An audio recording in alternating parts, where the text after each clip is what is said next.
And maybe you've given up on your dreams. No longer are you fighting and striving for what you once held dear. And if you have given up, I wonder, why did you give up? Maybe you give up because somebody knocked your dream down.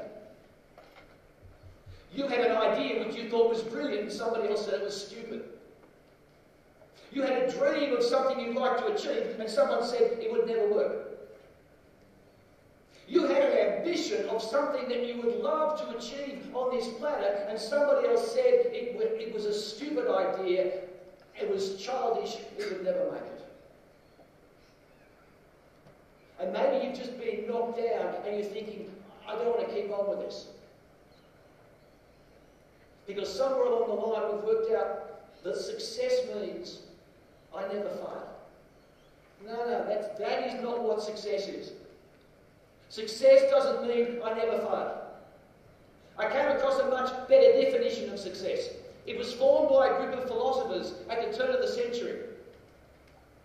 Their definition of success I thought was brilliant. That group of philosophers was called Chumbawumba.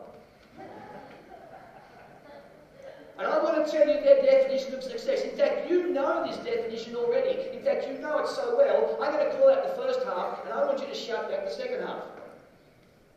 Now, I think you can do this. There's only 5 words in it. I reckon you know them. But I want you to shout it loud. I want you to shout it enthusiastically to complete a definition of success. Are you ready? You can do this. I get knocked down. Well done. Can we try that again? I get knocked down. Can you see that is a definition of success? Success simply means I get up one more time and I'm knocked down. Failure means I get knocked down one more time than I stand up. And you get to make that choice. And so many of the great things, the ambitions that people have come at the end of them being knocked down so many times you couldn't imagine it. One of my favourite inventors is Thomas Edison. United States, 1800s.